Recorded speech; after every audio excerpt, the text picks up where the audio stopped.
So first of all, welcome everyone. Great that you joined us again for today's user platform, Power Platform user group session. Great to have you all here. There's a couple of links that I want to share with you to our meetups, LinkedIn, Twitter. I'll post them in the chat as well so that you can connect and then stay in touch with us. We view the sessions and we watch the sessions that we had already. And if you're missing something today, of course, you can also have a look at it. Why are we doing this? Actually, Augustine and me, we are organizing these calls to actually give a chance to the community to get some learning experience and to do some presenting on the topic that we all love and hopefully know about, at least after the sessions. Yeah, there's our LinkedIn. Please feel free to connect and reach out if there's anything that you want to talk about. Again, like last time, we've reached the 1,000 members on Meetup. Great. Thanks to everyone who subscribed. That's already a lot of people, and hopefully we're growing and growing, and we'll have the next 1,000 in a shorter time period. As for the upcoming sessions, Data Jazz on Tuesdays on the 14th. It's a slightly different format for everyone who hasn't joined the sessions yet. Nicola and Augustine are having some sort of conversational session, and then they're talking about the stuff that we're all interested in. So this time Pragati Jain will join. So you don't want to miss that, and then check it out. You're probably gonna like it if you like these sessions.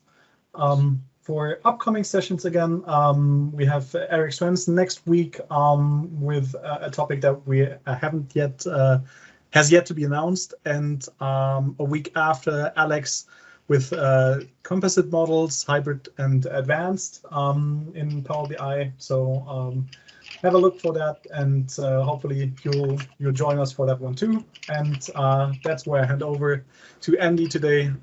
Thanks for being here. Thanks for presenting integrating Power BI with Azure Synapse Analytics, Serverless SQL Pools. Hello, right, let me just share my screen. And then let me know when you can see my title. Yeah, we can see it. Away.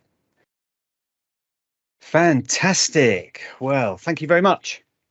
Thank you. And thanks for everyone joining the session today. I just wanted to ask Augustine whether it's been recorded, just in case we can.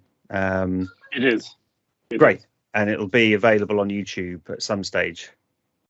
So as soon as possible. So I've been a bit busy the last few weeks. No, that's fine. All the sessions are coming usually 10 days after a session. Yeah, that's absolutely fine. Absolutely fine. So welcome, in which we're going to be looking at Power BI and Azure Synapse Analytics. Now, in the last few weeks, it's actually been quite interesting how Power BI and Synapse Analytics have been positioned by Microsoft. Okay.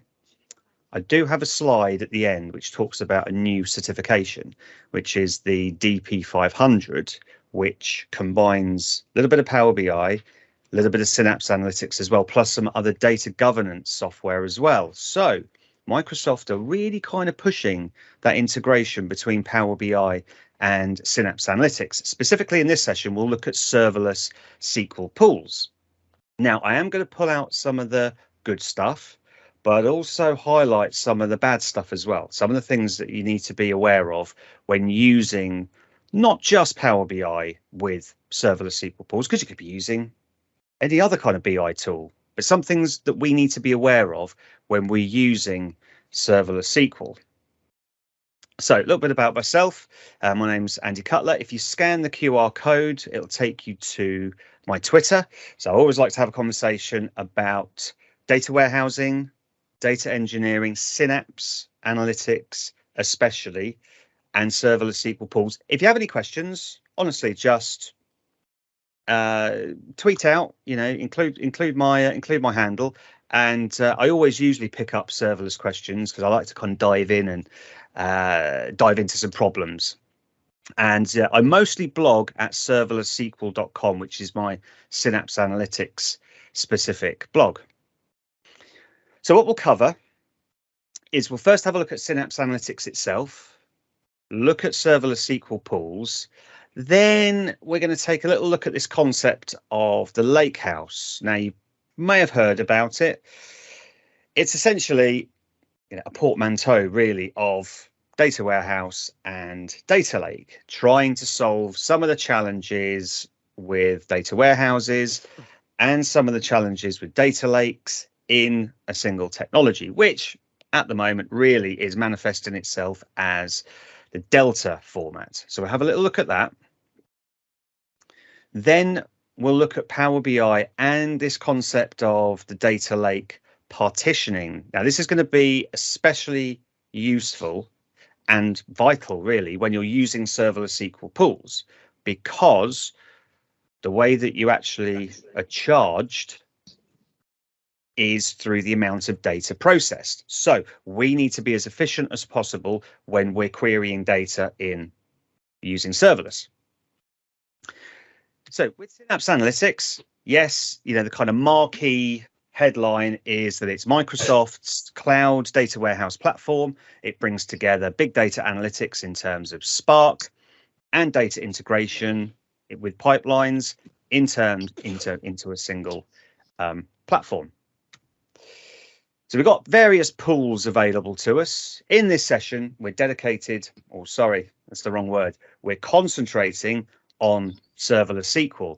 But we've got dedicated SQL pools where we import data into databases itself within Synapse.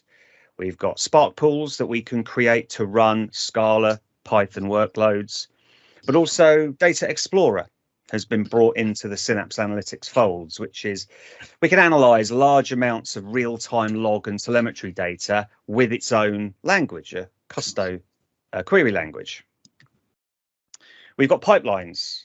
It's essentially built from Data Factory, in which we can move data around, we can integrate data from different data sources, load our data lakes, load our dedicated SQL pools using pipelines. And lastly, we've got analytics in terms of Power BI, where we can actually create data sets and reports within Synapse Studio itself. I'm going to be honest, I haven't really seen that many people do it. You can do it, but as I said, how popular it is, I couldn't say. In terms of development, we've got Synapse Studio. Yep, we can log into a web interface. We can develop against our dedicated, our serverless pools. We can create Spark notebooks and create pipelines as well. We've got that full authoring experience. Now, in terms of creating a Synapse Analytics workspace, dependent, and as a little bit of a segue, I am working on a blog post at the moment around networking, where you can get quite involved in terms of the security, in terms of locking down Synapse Analytics. Okay, so look out for that in the future. But it's actually really simple to create a Synapse Analytics workspace. There's a few settings we're going through. We need to create that Synapse Analytics workspace in a resource group. We give it a name. We attach a storage account to Synapse because Synapse needs somewhere to store metadata and logs. And ultimately, when we create that workspace, without doing any further provisioning, completely out of the box, we get what's called built-in. So you'll see the name built-in. That's the serverless SQL pool, which used to be called SQL on demand. So you might actually see SQL on demand or serverless, depending on documentation. So, for example, if you're creating managed virtual networks, you still see on demand in the name rather than serverless. Could I just ask, is there anyone who is not muted at the moment? To just make sure you've clicked mute on there. Thank you. But like I said, it's out of the box, it's all available for us, and it's ready to go. So when we're looking at serverless SQL pools specifically, to be honest with you, it's a SQL service. It's a SQL database. We can do things like create databases. So under our serverless SQL pools service in Synapse, we can have multiple databases. We can create stored procedures if we have logic that we need to encapsulate. We've got access to DMVs, data management views. So I'm going to go turn off all notifications. To query system views. And we've got views, and we can create views and external tables to cast schema over data that's external to serverless, because that's the crux of the service. Yeah, we start with serverless SQL pools. We can read data using T-SQL. Okay, we can select it from Azure Storage, Data Lake Gen1, and Data Lake Gen2. We can read it from Cosmos DB. So you've got Cosmos DB, you've got these analytical stores within Cosmos DB. Using Synapse Link in real time, you can select data from Cosmos DB. And finally, for anyone using the Power Platform, Dynamics, for example, we've got access to the Dataverse. Again, Synapse Link, writing T-SQL against data that's stored externally. Now, we can actually write data back using serverless SQL pools to Azure Storage, so we can cache some result sets. I've got to be honest, it's fairly limited. So there are some use cases to create some pre-aggregated data sets using stored procedures stored within serverless SQL pools and outputting some data to the data lake, but it's very limited. You've got no real control over partitioning at all, the number of files created. Okay, so that's something to bear in mind. But ultimately, we've got clients that can connect in to the endpoint, the serverless SQL pools endpoint, which exists as something that you can see in the Azure portal. Now, as I touched on earlier, the way that you're being charged with serverless isn't the amount of time that query runs. It isn't the amount of compute that's been assigned. It's purely how much data you've processed. So it's roughly around $5 per 1 terabyte of data processed. That includes reading the data, but also if you're writing the data back out using the create external table as select process, you'll be charged.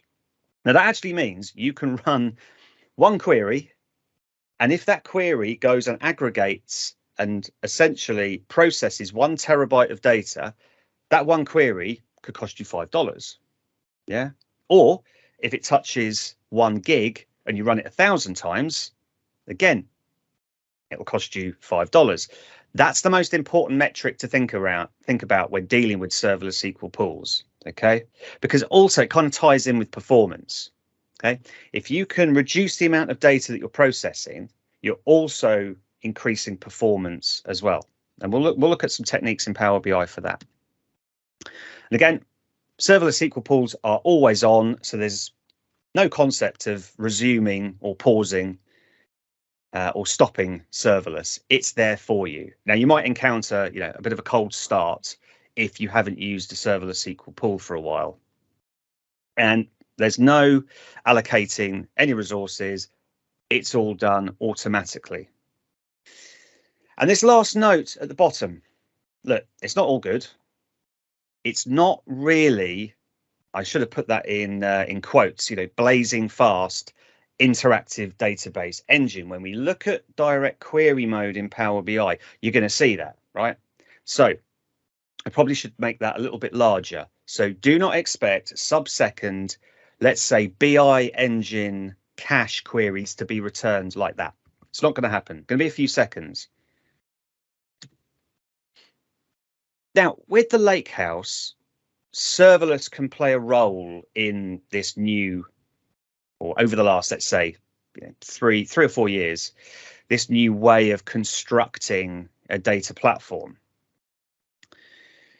With the technology within the Lakehouse, okay, which, by experience is Delta. So we're going to be looking at the Delta format. I know that there are others as well. We're bringing some transactional consistency to some workloads in the data lake. So when we're reading and writing data into the data lake, Delta allows us some transactional consistency in terms of reading committed data. It can also enforce schema, but also advance the schema as well. So if the source data has added some attributes or some new columns, we can support that by pushing those changes into Delta. It's not going to break anything. But also with Delta, lots of different technologies could connect in and use it, because not only is Delta storing the data itself, it also has all the schema information, all the transaction log information, all encapsulated within its format that's stored externally. So it's almost a little bit plug and play. So for example, in Synapse, you can query Delta data using a Spark pool, but also Serverless SQL, but using the same data store. Now, in terms of the Delta file format, I'm going to skip through and just bring all those up and show you the diagram, because essentially it is an open source storage format. Databricks, essentially created that Delta format, open sourced it. It is based on Parquet. So when you actually look at a Delta folder within the data lake, you'll see Parquet files in there.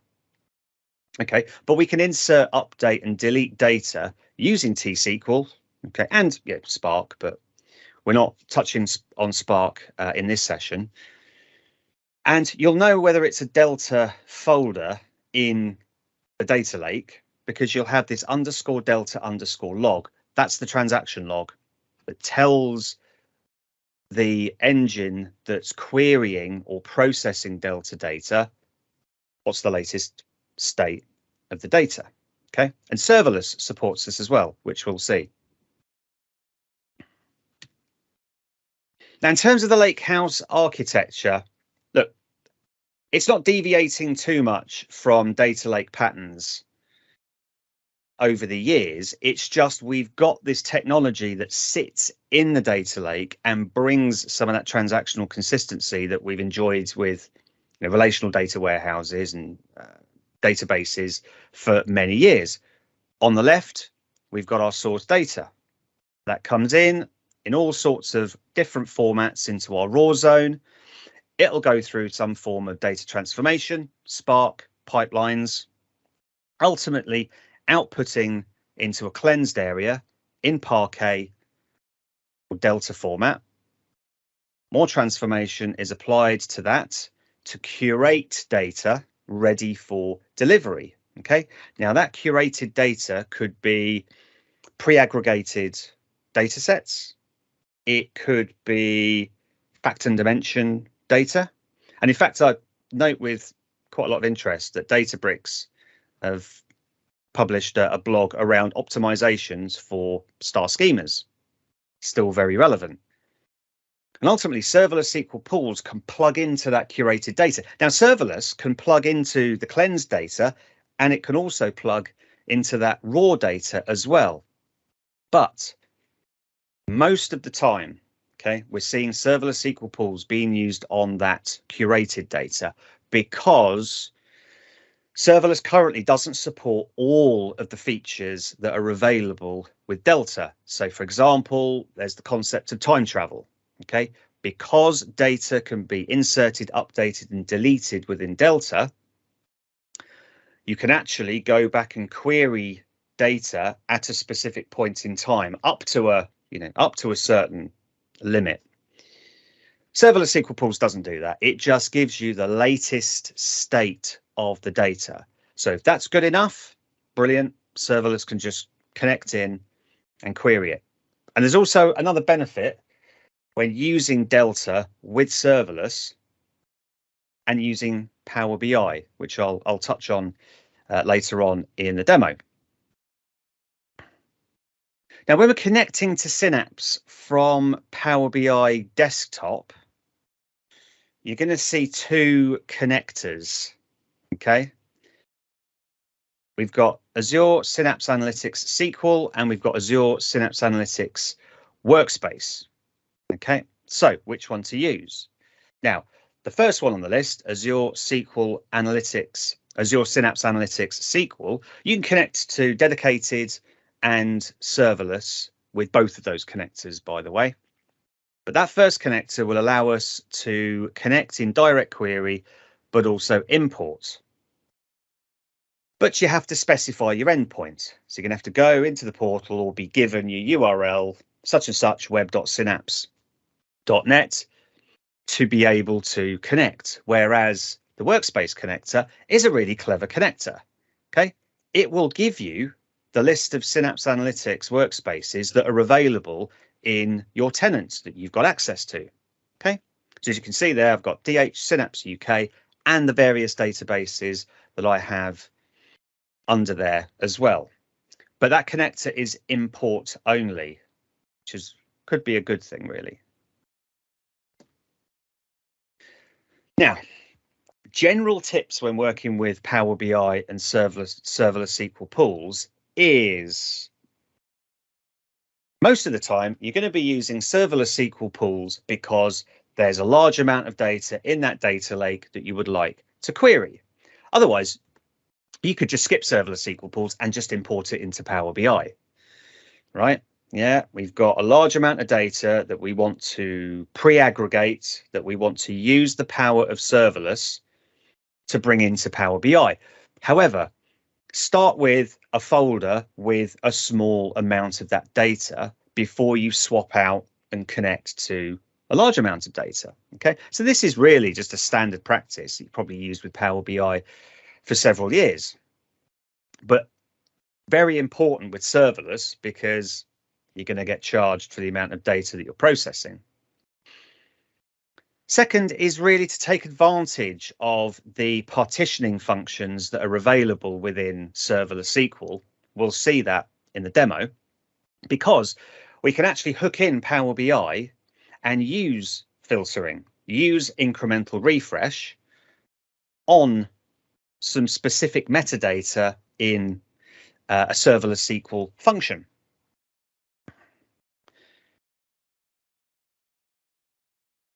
And also there's some query reduction settings in Power BI. So if you've hooked it up with direct query and you've got some filters, then there are some query reduction settings within Power BI where you can set those filters up. And if you change the value of those filters, you can click apply rather than issuing commands to and from serverless to get maybe some filter values.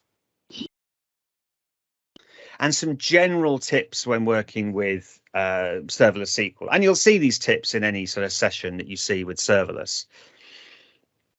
Some of them might be possible, some of them not. They're not deal breakers, yeah, by any stretch of the imagination. But if you're working with Power BI Synapse and the data that's in the data lake, if they're in the same region, brilliant. If they're not, let's say Synapse Analytics and the storage are not in the same region, you've got to take care about some egress between those regions, okay? Using Parquet and Delta file format where possible. Yes, delimited is supported. We'll see query and CSV data in the demo, but it's much more efficient to use Parquet and Delta file format rather than CSV because serverless actually has to process the entire CSV file, okay? With Parquet and with Delta, because of those file formats, they support column and filter pushdown, okay? So in serverless, if you're selecting data from a Parquet file or a Delta or the Delta format, and you specify columns and you specify a filter, that'll push down into the file itself and it'll only return and therefore process the data that's needed. CSV, it processes the entire file regardless if you select one column and one value, one row. Now, this third one is quite interesting. So assign the smallest data types possible. Okay. Serverless is still a database. It still likes to understand data types. It still likes to understand what it's dealing with. Yeah. So yes, you can do a select all and just point it at a data lake. What Microsoft have done actually recently in the last Synapse update is they've done some optimizations with this data type. Okay. So it won't just max out the data types, which affects data processing and performance. It will optimize data types if you don't specify. However, I always say, once you know what the data types are that you're dealing with, specify them. And in the data lake, again, if you can, and this is a general tip, even if you were using Spark, Databricks, something like that, which is to try and evenly size the files. I mean, it's not always possible, okay, but if you've got some data engineering that's happening on that data, and if you can size those files evenly between 100 meg and 10 gig, even better in terms of performance. Now, when we're looking at partitioning in the data lake and Power BI, Serverless can actually help Power BI if we've got some partitioning in that data lake. So, for example, we've got two functions. We're going to concentrate on one of those functions, which is file path. Okay, so it's a SQL function that we can use with Serverless.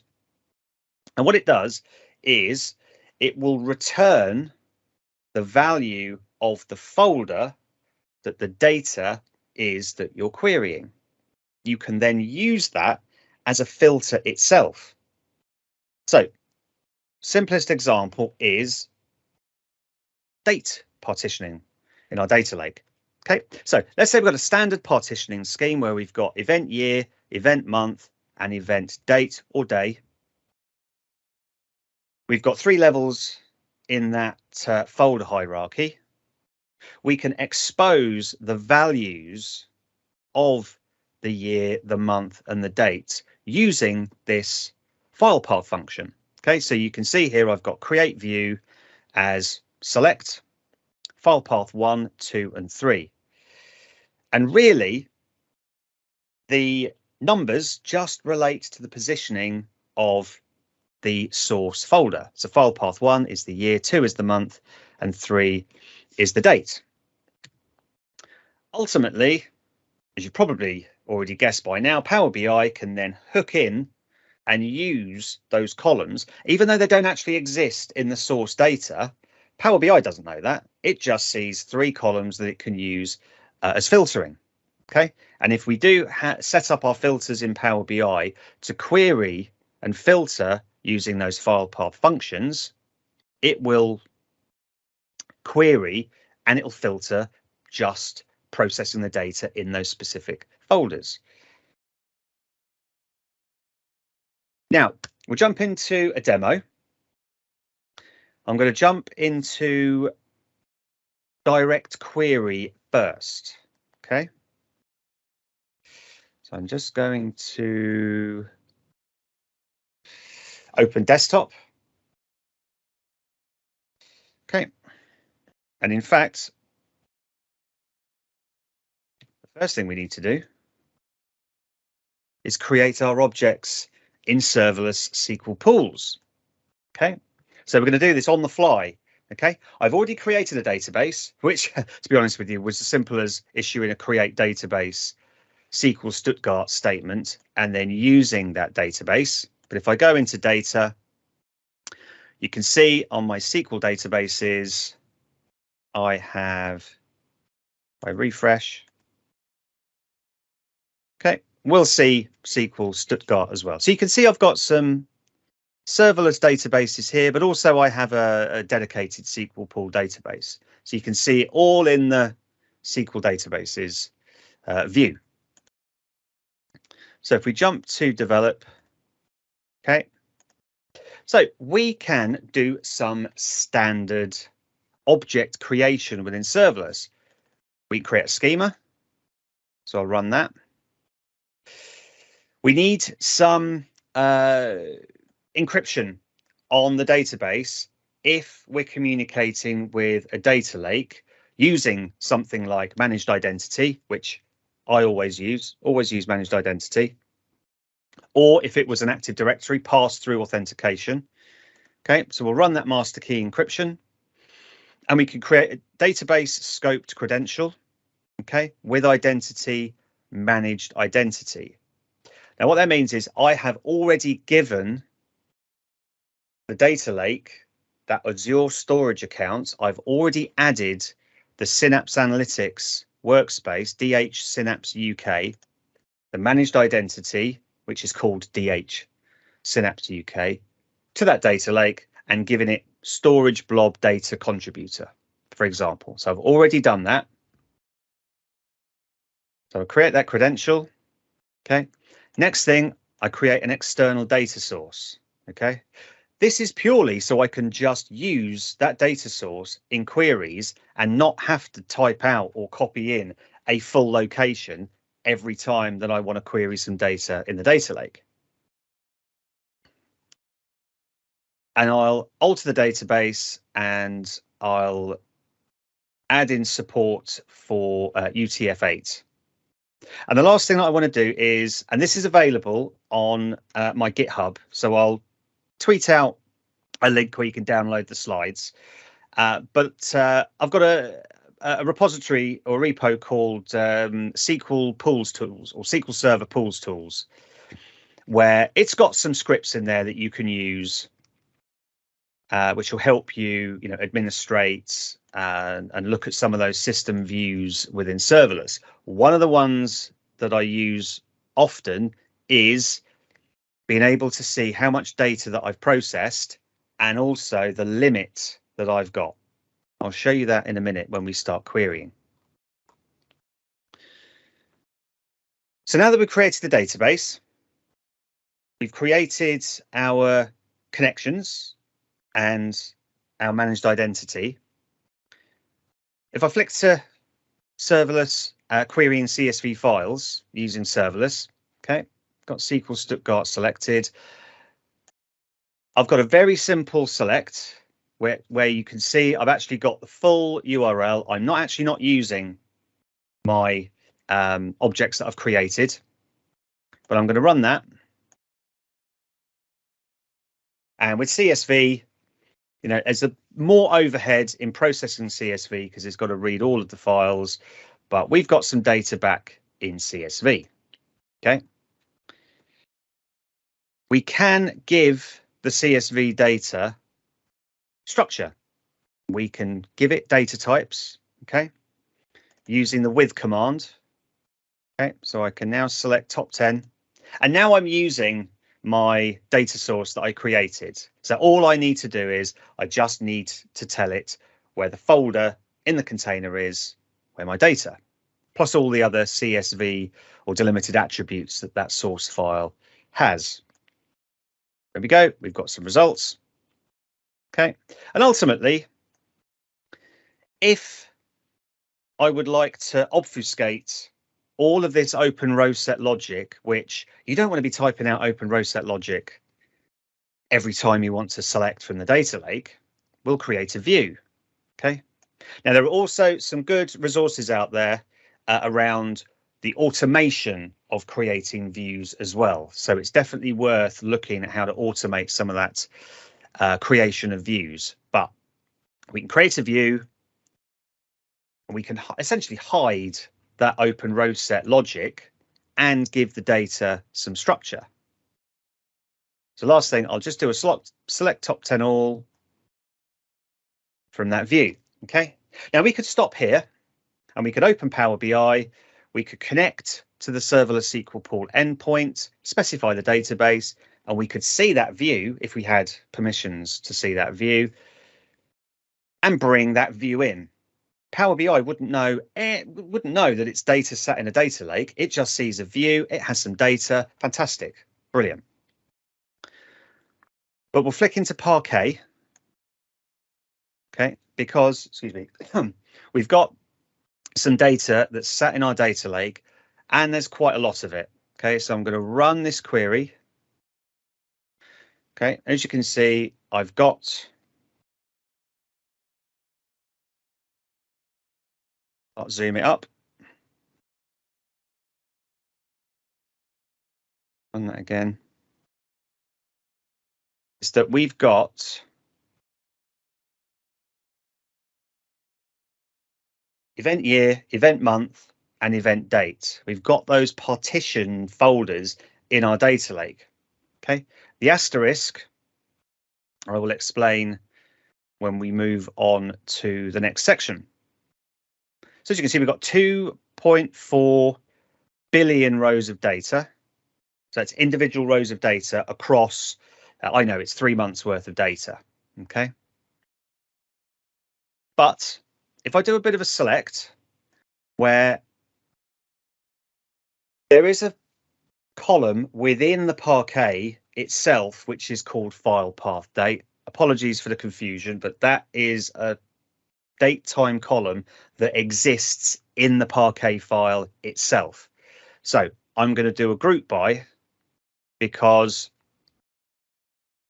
of those 2.4 billion rows, actually 1.2 billion are invalid because they don't have dates. It's probably corrupted data. I've introduced that for a reason, because the Delta data, which is in my curated area, has all the proper cleansed data.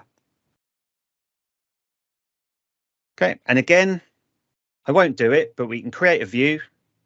Okay, we can include our file path columns here. Okay, and that'll actually return the value of the folder where the data sits. So actually, I'm going to do that now. So I'm going to create the view. Okay, and if I do a select a top 10 all from that view, I'll copy that down, select that. Okay, so we've got all the columns that are inside the Parquet file itself, inside the data. Okay, but what I've done is, okay, I've cast file path 1, 2, and 3 as an appropriate data type. Okay, so year I've cast as a small int, month I've cast as a tiny int, and the date folder I've cast as a date. Okay, so these folder event year, so again I'll zoom in. Those 3 columns there don't exist in the source data. They're the values of the folders, okay, which we can use to filter. Now, why is it important? So let's go and actually use that Parquet view. Okay, so if I scroll down, okay, so what I'll do is I'll use the file path column to do my filtering. Okay, so I want to get all the data from the 2nd of October. Just run that again. Okay.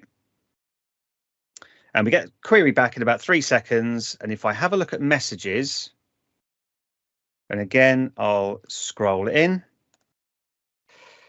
Size of data scanned is 11 meg. Okay. So it's only processed the data that's in that specific folder.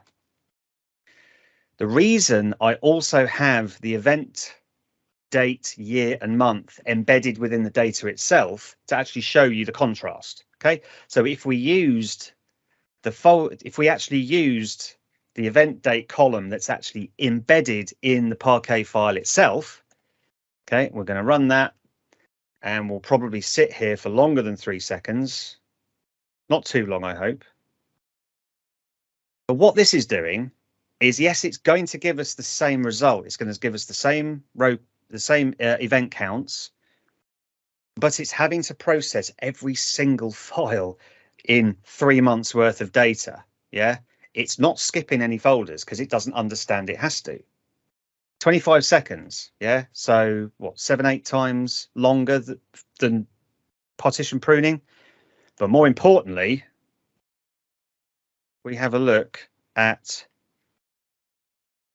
our size of data scanned is 770 meg. Okay, so as you can see, introducing this file path function is really, really important if you need to reduce the amount of data that you're processing. So if we skip to Delta, okay, one of the benefits of Delta is that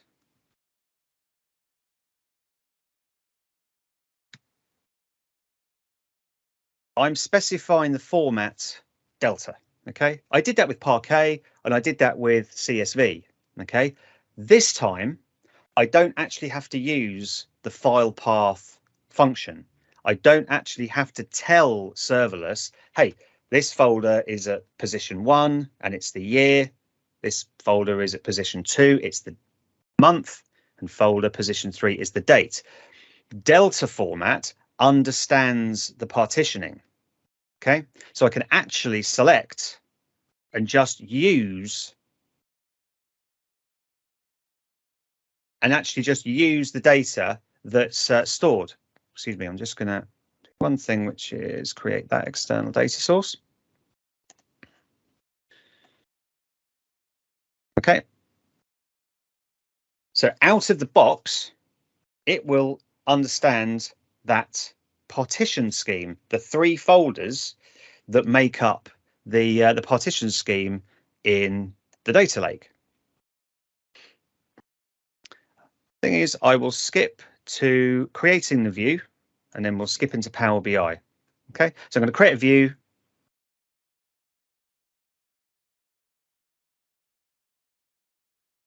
Create that view. Okay, format Delta. I will specify the schema. Take a few seconds. And now we'll skip to Power BI. So within Power BI, I've got 2 reports I've created. One is the direct query report, and another is import. So if we refresh that, what we'll do is we'll let it run.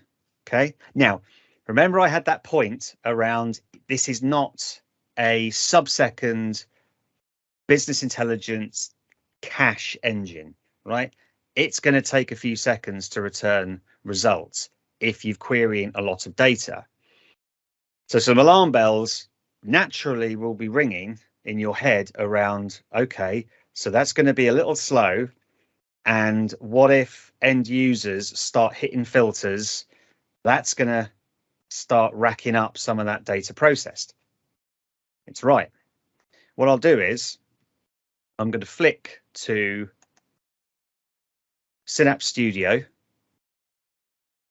look at monitoring, and in our SQL Requests tab, okay, we've got the queries that Power BI is issuing to Serverless. And as you can see, we've got data processed. Okay, so we've got 10 meg for one query, 533 meg for another query, 10 meg for another query. If I go back to desktop, hit refresh. Okay, so we can see that we've got some refreshing going on. If I flick back to Synapse, refresh that, there we go. We've got some more selects happening with some more data processed. That's going to happen every time you do something with that report. Okay, so if I go back, if I say, okay, I would like to analyze all my event counts by when people purchased. So I'm going to click that. Everything's going to run for a few seconds, yeah, because it's issuing those SQL queries down to Serverless. We refresh.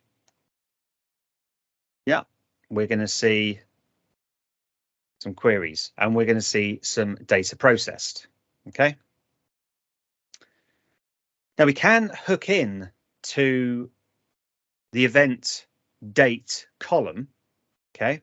Now, because we've used the Delta view in Power BI,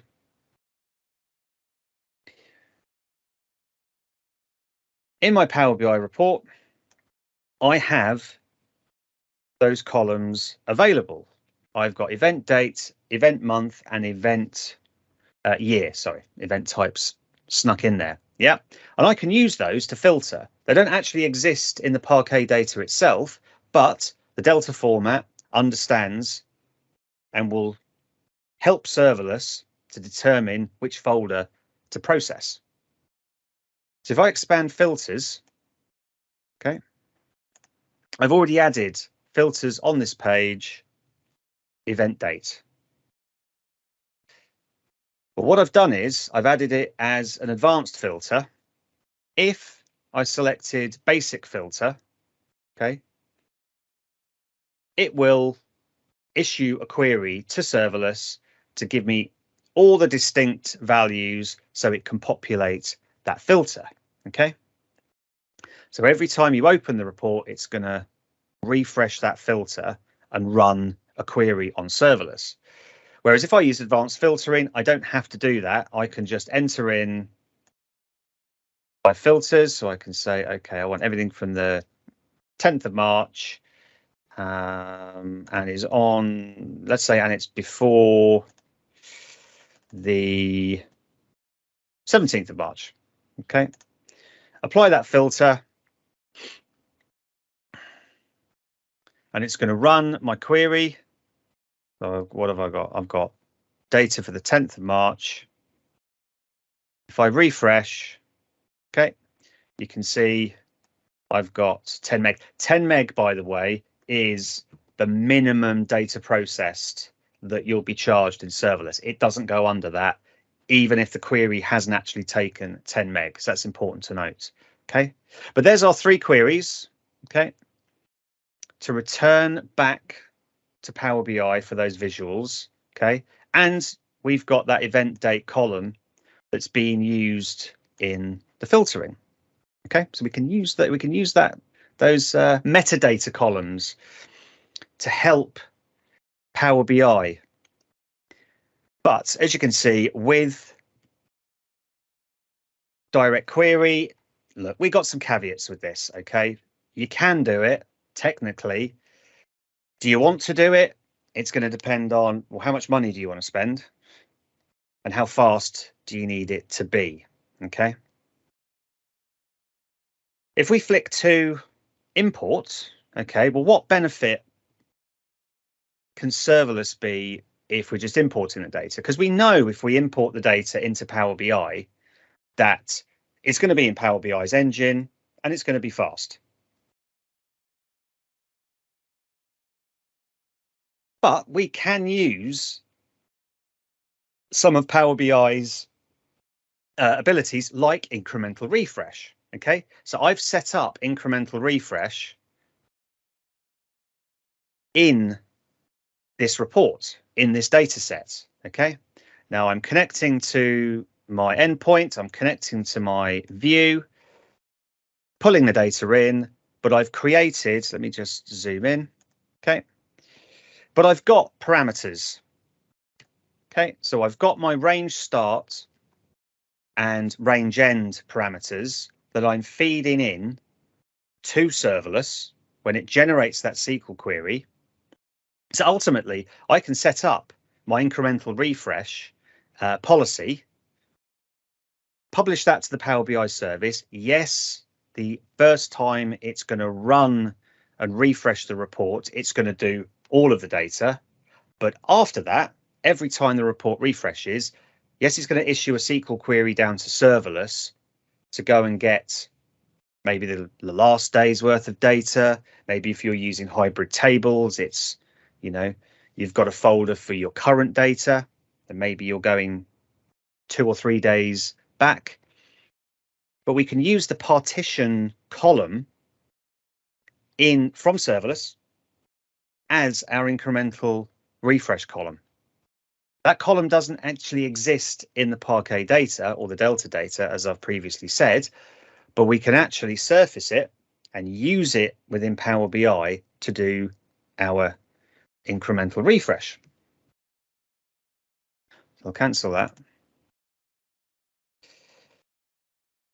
So the last thing that I wanted to touch on was, well, two things actually, was data marts. Okay, because I've encountered this a few times in the one of the reasons for using serverless is, yes, it's very easy to connect to data in a data lake, issue SQL queries over it. It's fairly straightforward to connect client tools, things like Power BI, to serverless SQL pools to let serverless SQL pools do the aggregation, do the crunching.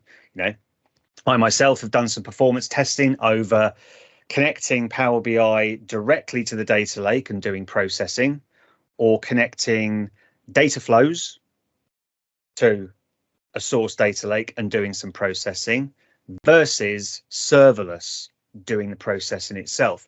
You get some massive gains if you're doing some transformation. So you're doing some aggregating. Yeah. So let's say you've got billions and billions of rows in that data lake and you're doing some aggregation that you can do in SQL. It's very beneficial to do that in serverless. Let Power BI do what it's good at, but let Power BI issue those queries down to serverless to do the heavy lifting, do the crunching.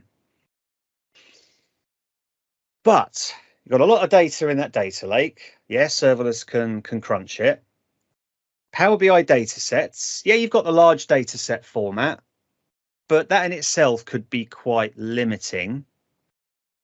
Yes, you've got data flows to pull in some of that data, but what if you wanted to pull from the data lake using serverless into a structure that you can then just build reports off, where the data might be a little larger? So data marts, which is a new feature, does offer this benefit. Okay, now with data marts, okay, so I've got a data mart here.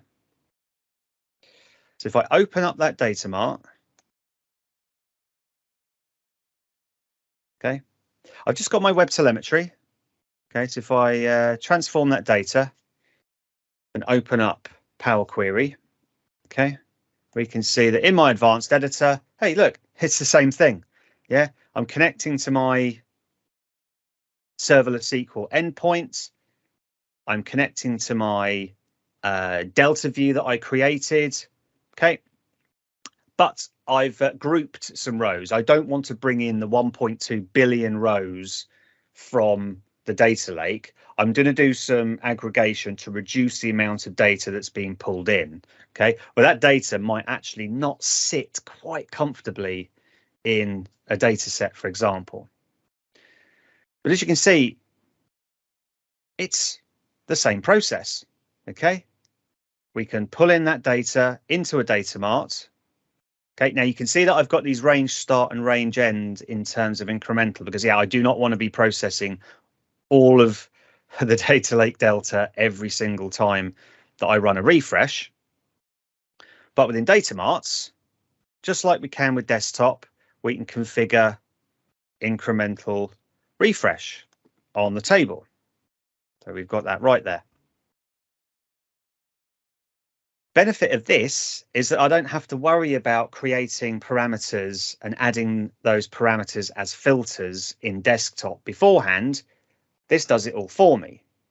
So I don't have to create those parameters in Power Query. I can just right click the table, click incremental refresh and say, this is the field that I want to use. Now, it's the only field that I can use because it's a date time field. Okay. Set my storage period, set my refresh period, and I've got other options as well in terms of refresh change data and complete days. But the crux of it is that when I refresh my data mart, it'll only issue the queries down to serverless that it needs for the days in which it needs to refresh for. Now, in terms of monitoring the amount of data processed, a couple of minutes left. Yes, you can do it in the Synapse Studio, as we've seen. Yep, so we can go in to the Monitor tab, to SQL Requests, okay, and we can see all the queries that have been issued, okay, how much data has been processed. Okay, super useful. What we can actually also do is limit the amount of data that we allow that serverless SQL pool to process before it stops and says, you've reached your limit. Okay, budgeting considerations, really. So on the built-in, okay, we've got this little $sign. Click that. Okay, we can actually provide some values for the daily limit, the weekly limit, and the monthly limit. Okay, I've got mine set for 4 terabytes a day, 10 terabytes a week, maximum of 20 terabytes a month. So as you can see, this serverless SQL pool, for example, about $100 a month if I maxed out that limit. Okay, you can change those limits if you meet them, but this is a way of ensuring that if you're budgeting when you're using serverless SQL pools, you've got some limits in there so it doesn't go crazy. But I've got, as I said, I've got a view in the serverless SQL pools tools. I'll tweet out later, in which you can grab that query and essentially build a Power BI report. I've got a template file for that report as well, in which you can hook in to the view. Okay, the view itself won't cost you anything in terms of running because it's just querying metadata tables. But I can plug it in direct query and get a picture of what's happening through Power BI on my serverless itself. So if I go and let's say I open up this direct query report again, and let me click put in basket. So it's going to run off, issue a query down to serverless and start running. I'll click service, hit refresh. I suppose it hasn't really completed its request yet.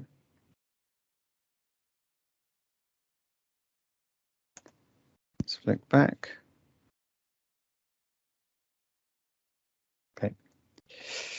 But it would have added some processing amounts to the graphs. So you can grab that from GitHub. Okay, so I did say at the beginning, Microsoft are really pushing Power BI and Synapse Analytics in terms of bringing those services together and using them together. So there's a new certification. Okay, now, look, I honestly don't usually get excited about certifications, but with DP500, it has, yes, it's got a lot of Power BI in there. Okay, obviously not nearly as much as the PL300. I think it was the rebranded DA100, which is the Power BI Data Analyst certification. But it's also got Synapse Analytics in there as well. So dedicated SQL pools, serverless SQL pools. It's got Purview. Okay, so some data governance in there. So if you're working with Power BI, but in more of a, well, they've got this word enterprise, okay, where you're also using the other Azure cloud data services like Synapse, like Purview, Data Lake Gen2, the DP500 kind of puts a wrap around all of those.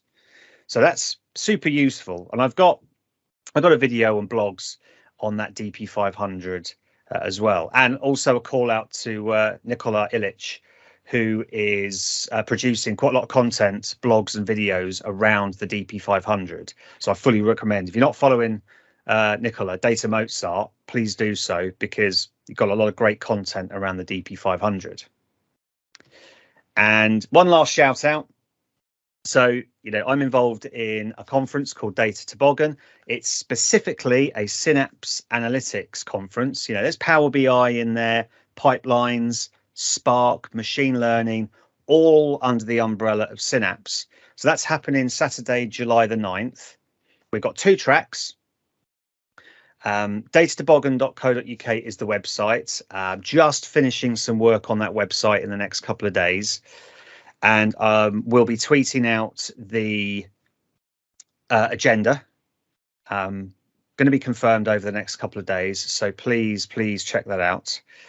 And yeah, thank you very much for tuning in to watch this session where we looked at Power BI and serverless SQL pools and some gotchas in terms of using direct query and some of the optimizations that we can use for Power BI in terms of data lake partitioning. So as I said, my Twitter is on the QR code. So if you scan that, then if you've got any questions, we can go through them now, or if you've got any questions later, then please feel free to chat with me on Twitter. Thank you.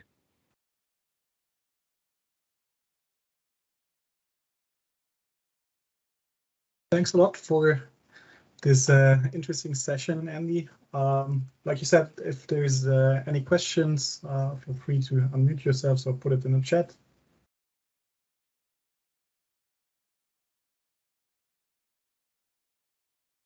So let's have a look. So yeah, so I'm just scrolling through.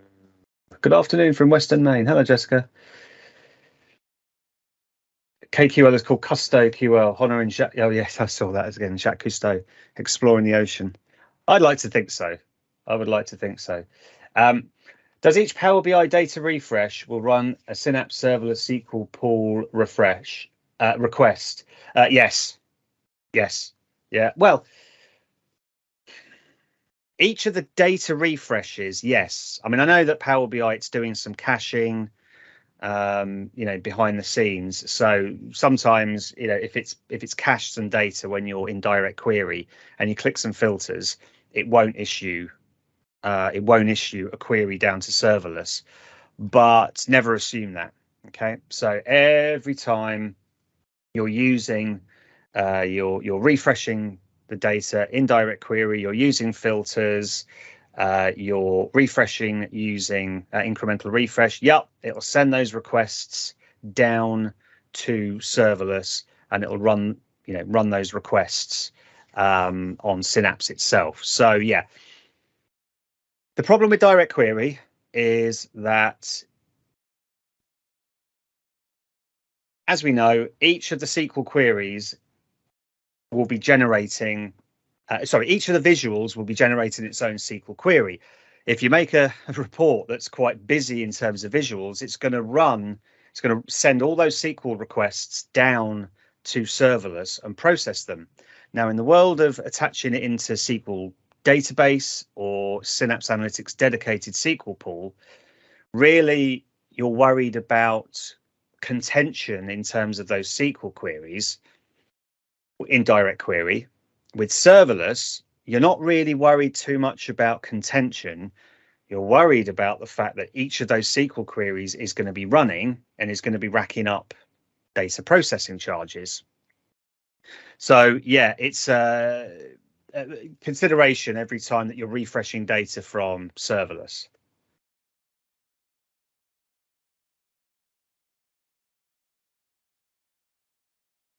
So then query on near.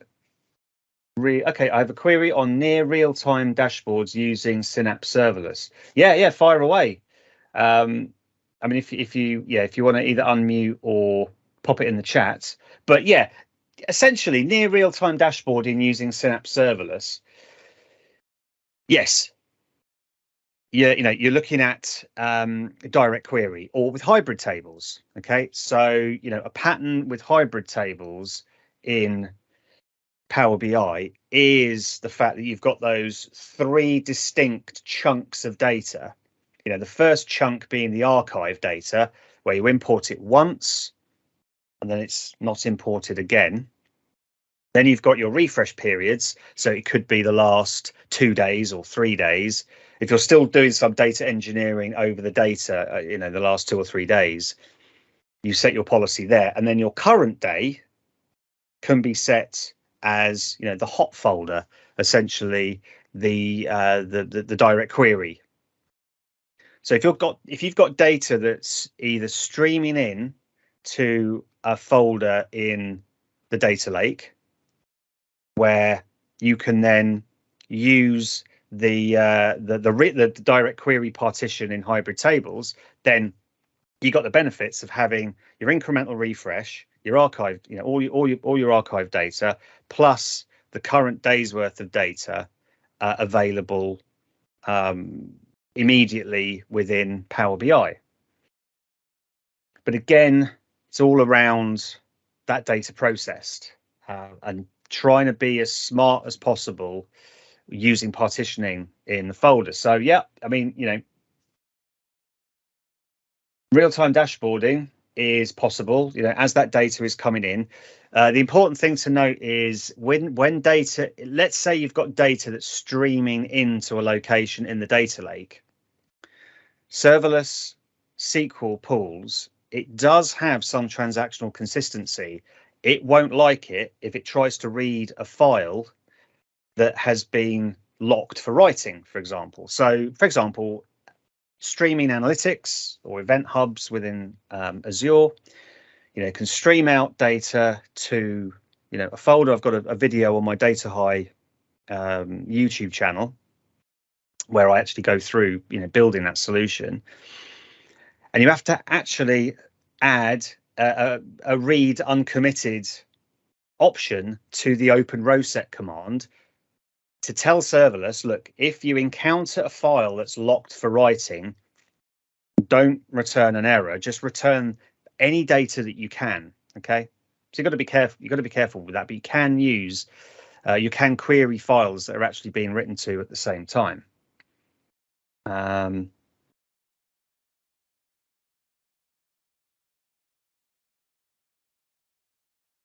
Some links or blogs pertaining to the near real-time dashboarding using serverless. Yeah, as I said, I'll actually let me drop it into the chat. So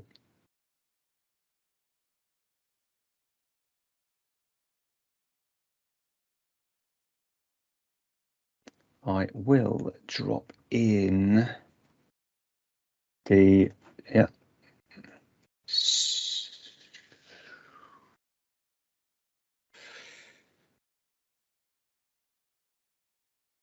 Let's drop that into the chat. Okay, so essentially it's just a video where I built a streaming data solution using event hubs and streaming analytics. That doesn't necessarily have to be the source of the data. It's just to illustrate data being streamed into a folder and then serverless being able to just query that data as it's hitting the data lake, really. Just the high part of Data High.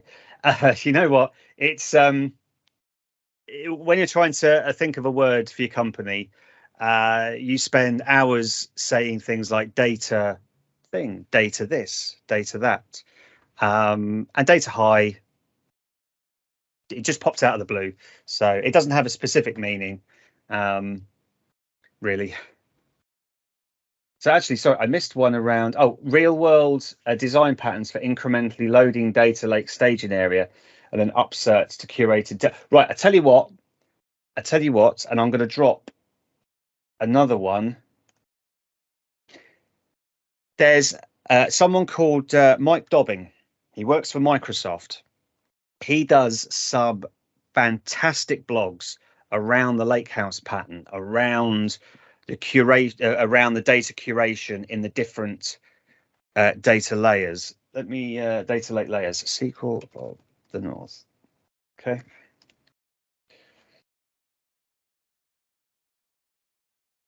So this is a very, very, very, very, very good post and will be a jumping off point as well.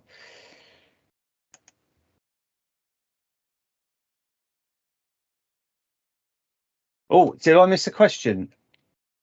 Yes, I'm scrolling through. Jessica, apologies. What kind of workloads do you anticipate moving from their current platform to Azure Synapse? Hey, that's a good question. Right, real world. I could so have done with serverless in a project about 4 years ago. in terms of data lake data that was coming in. So, for example, on-premise data warehousing, the footprint was 4 terabytes, and it was hugely expensive and very difficult to maintain.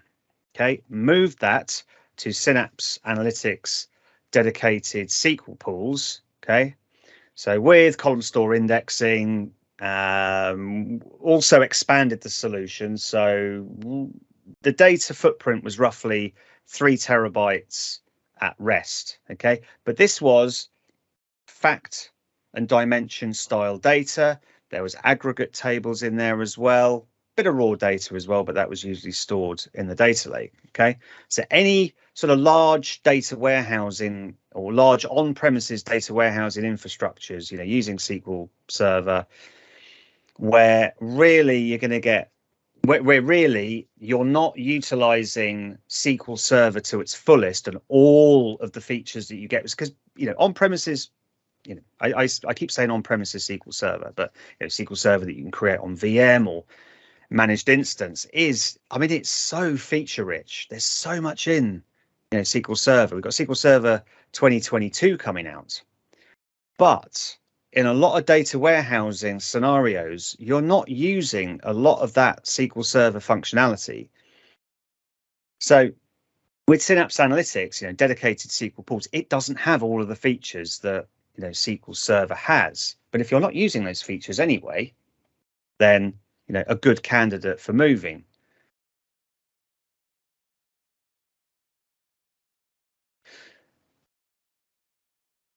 But also, Jessica, if you were talking about moving their current platform, let's say it was another cloud data warehouse vendor, then yeah, you're dealing with the Microsoft ecosystem as well. So this is one of the things with serverless SQL pools that I always talk about, because, you know, like I said, you know, earlier on, it's not the fastest. Microsoft will say it's not the fastest.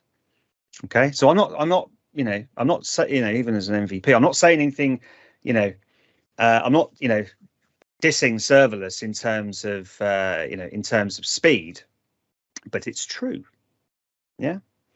However, in terms of plugging in other data in, you know, Azure, it's super useful. It's very, very useful to have, you know, so it's like if you were, you know, using on-premise Oracle, for example, or you were using AWS or Google, would you go specifically into Synapse Analytics to use serverless SQL pools?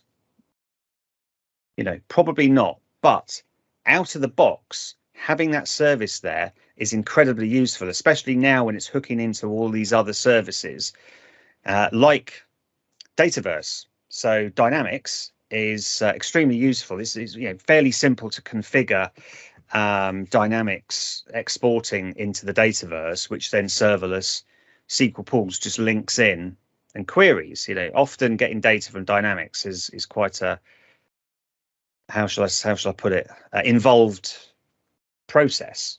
Here, it's a lot simpler.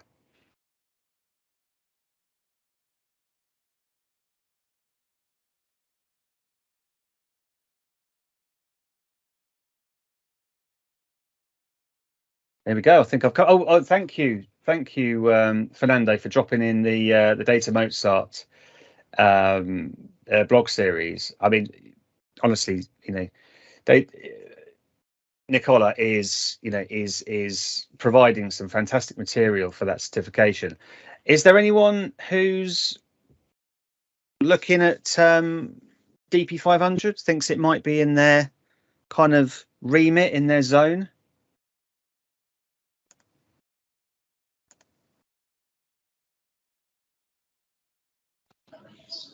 Yeah, yes. Well, I think, yeah, I am. Yeah, I think you know, over the coming, I mean, it's still in beta. I mean, it's, you know, it's only a few weeks old, so it's still very much in beta.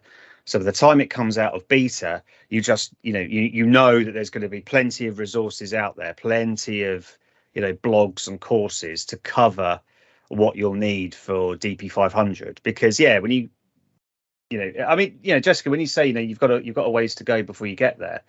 I mean, one of the things is that, you know, when looking at Synapse for that exam, you know, Synapse is, you know, there's a lot of components in there and a lot of features within each of those components. Now with DP500, what Microsoft are not expecting people to know is any of the, let's say, data engineering aspects of dedicated and serverless, you know, partitioning tables, how to distribute tables, none of that. Yeah, it's just some scenarios in which each is useful and some of the SQL syntax that is relevant to each of those services.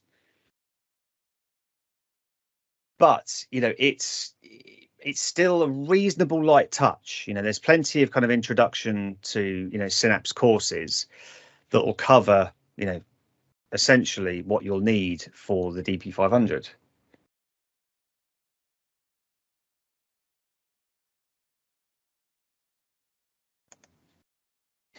Come out of beta? No idea, Fernando.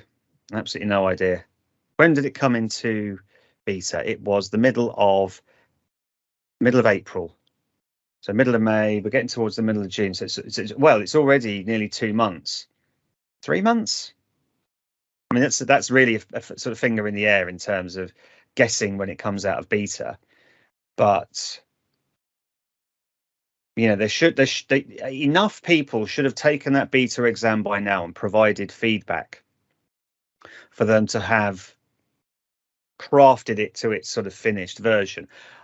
When I did the beta for DA100, the Power BI, is it DA? The old one was it DA100, which was the data science one, DP100, but the DA100, the Power BI, I think it was around 3 months from when it went into beta to when it was released, when it came out of beta. Yeah, now PL 300. It's quite interesting. They've brought that data analyst certification into the PL, into the Power Platform certification fold.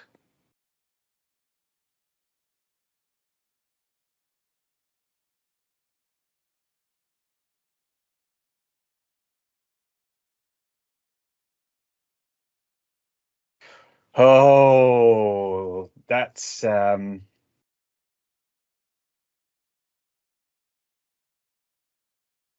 question. So I'm going to read it out. I am going to answer it. I'm not gonna skip or try and hide from questions. How much of data modeling work to be performed in Synapse Serverless for Power BI reports to be built from data of D365 F&O, which is finance and operations, which is not in facts and dimensions? That is you know what, that's a great question. And I'm kind of dealing with that at the moment. The issue with and Augustine, you can jump in and and cut me off if we're running out of time. But yeah, essentially F&O, finance, D365 finance and operations, is built differently from Dynamics CRM and sales. Now, I'm not a Dynamics expert at all, but with CRM it has the data integrates with the Dataverse, serverless integrates with the Dataverse. Nice and simple. But with F&O, yes. So I mean, at the moment with finance and operations, the way that I'm handling that is through the entity exports, which, as we know, are not fact and dimension modeled at all.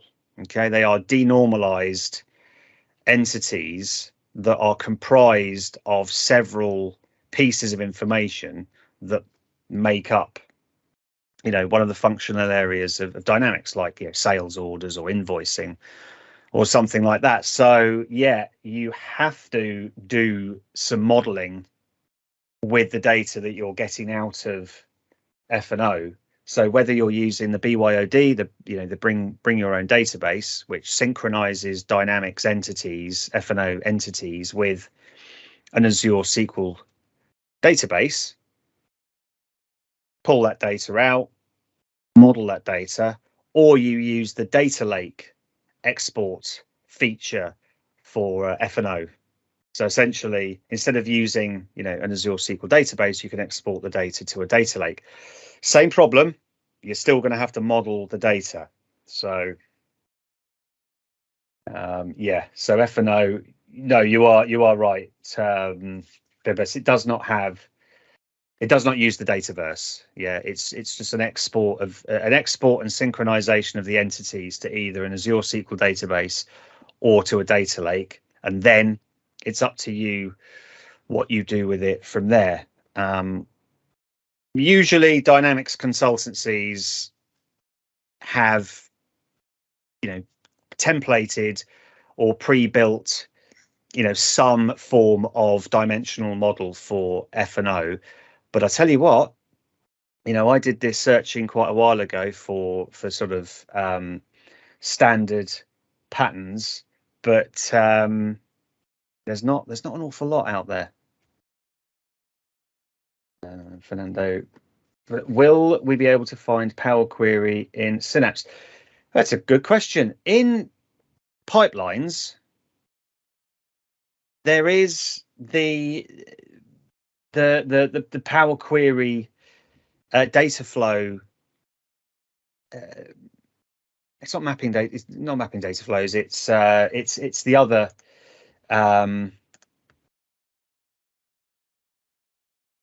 It's the other component, which is if I have a look at. It's the wrangling. You got the so yeah, it's in Synapse pipelines. So if you create yeah, you can. Oh, hang on a minute.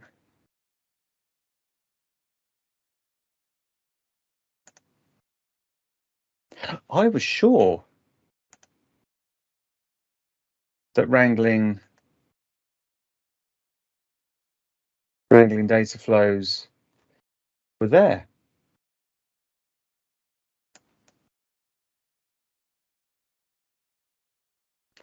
However, what I would say is that for the most part, when I've tried to use wrangling data flows in Data Factory, I haven't really had an awful lot of luck.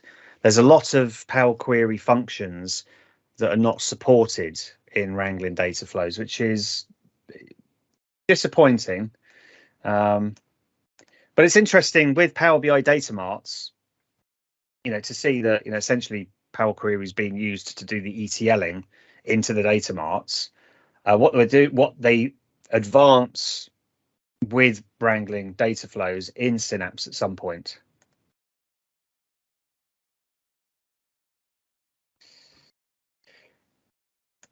Can you please refer some documentation around D365 data modeling tasks involved? You know what? I'll try.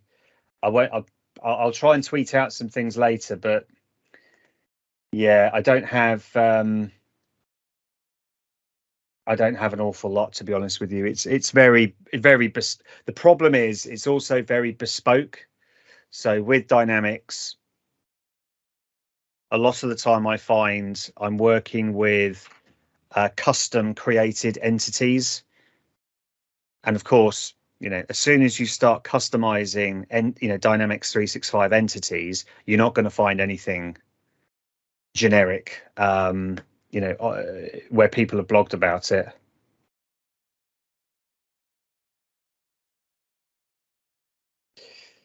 What do you use for data cleansing, e.g. for transforming CSV to Parquet? Well, because I'm not much of a Spark person, I'll be the first to admit, a lot of that transformation, I'll do through pipelines, or Data Factory. But very, very common patterns are using Spark, and of course you can do a lot with SQL within Spark as well. as I understand it, all of the various transformations that are possible within Python and Scala, you can do in SQL. I might be far of the mark there, but certainly if I'm using, if I'm trying to take some data from one area of the data lake, do some transformation, push it somewhere else, I've actually just used SQL within, a notebook to do those transformations. For my own learning, I've then sort of side by side translated that into the Python to do that. But yeah, so transforming from CSV to Parquet, yes, out of the box, you can do it within pipelines itself. Source data, CSV, sync, push it to Parquet. But I don't think the SQL bits videos are not available yet. But there's a SQL bits video with Mark Price Mayer, which is Serverless SQL Pools, where they were trying to get Serverless SQL Pools as quickly as as fast as possible when querying some data for a report. A really very engaging and quite a funny presentation as well. So I hope that will be available on YouTube soon. However, within that, they talked about the transforming data into Parquet using things like pipelines, and being careful to make sure that the statistics in the Parquet file were being created. I'll just Mark Price Mayer. There we go. And what I mean by that is some of the data processing within pipelines and Data Factory won't actually create statistics in the Parquet file. So I think that's limited to the basic copy data tool. So they did a great session, and there's some Spark code that you can run to check whether the Parquet files have been created with statistics.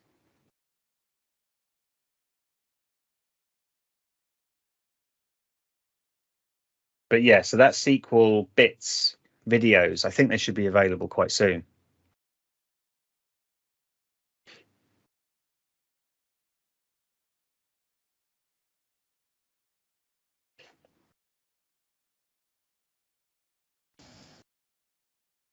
Okay, if there is no more questions, doesn't seem like it, and we're on the hour, so finishing timely. That's perfect.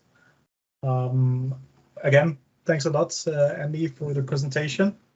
No, thank you for having me, and thanks everyone for watching and the questions as well. Yeah, actually, a lot of discussion after it that tends to be after a session that's really informative and that people enjoy a lot of discussion. So it's a good sign.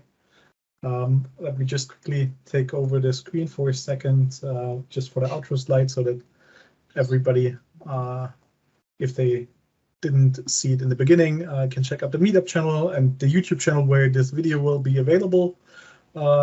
In quite yeah, like Augustine said, might take some time, but we'll put it up as fast as we can. And yeah, hope to see every one of you for our next session next week with Eric, where we are still going to be announcing the subject of the session.